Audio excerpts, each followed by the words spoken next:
നമസ്കാരം. Raf talk ഫുട്ബോളിലേക്ക് അവർക്കും സ്വാഗതം.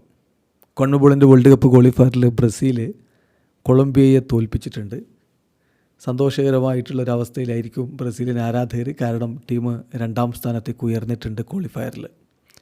അതേസമയം അടുത്ത കളി അർജൻറ്റീനയോടാണ്. അതത്ര ശുഭകരമായൊരു കാര്യമല്ല.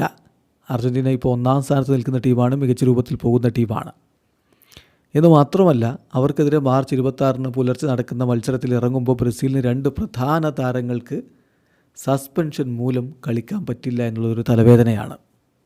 2 പ്രധാന താരങ്ങൾക്ക് അക്യുമുലേറ്റഡ് യെല്ലോ കാർഡ് കാരണം ഇപ്പോൾ സസ്പെൻഷനായി കഴിഞ്ഞു. വിനി ജൂനിയർ സസ്പെൻഷൻ്റെ വക്കിലാണ്, പക്ഷേ രക്ഷപ്പെട്ടു പോയതാണ്. രക്ഷപ്പെടുത്തിയത് റഫീഞ്ഞയാണ്. അത് എടുത്തു പറയേണ്ട കാര്യമാണ്. ഇപ്പോൾ ഈ കളിയിലേക്ക് ബ്രസീൽ ഇറങ്ങുമ്പോൾ Vini Junior, Raphinha, Rodrygo, Gabriel Magalhaes, Bruno Guimaraes, Andre ഇവരൊക്കെ ഒരു യെല്ലോ കാർഡ് കൂടി കിട്ടിയാൽ സസ്പെൻഷനിലാവും എന്ന ഒരു നിലയിലാണ് ഇറങ്ങിയത്. എന്നാൽ കളിക്കിടയിൽ ഗബ്രിയൽ മെഗല്ലസിന് യെല്ലോ കാർഡ് കിട്ടി. അദ്ദേഹം അർജൻറ്റീനയ്ക്കെതിരെ കളിക്കില്ല. ഡിഫൻസിൽ അതൊരു വലിയ തലവേദനയാണ് ബ്രസീലിന്. ഗബ്രിയൽ മെഗല്ലസ് ഇല്ലെങ്കിൽ മുറിയിലൊക്കെ അവസരം ലഭിക്കുമെന്ന പ്രതീക്ഷയിൽ ആരാധകർ കാത്തിരിക്കുകയാണ്.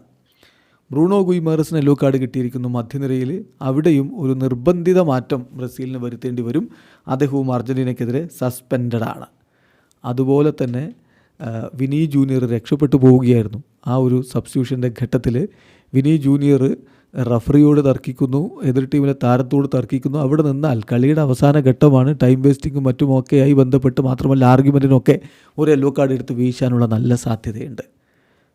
അങ്ങനെ സംഭവിക്കാതിരിക്കാൻ വേണ്ടി ഇടപെട്ടു റാഫീഞ്ഞ. മാത്യൂസ് കുഞ്ഞയെയും എടുത്തു പറയണം. 2 പേരും വിനിയെ കാര്യം ഓർമ്മപ്പെടുത്തി പെട്ടെന്ന് ഗ്രൗണ്ട് വിട്ടു പോകാൻ നിർബന്ധിക്കുകയായിരുന്നു.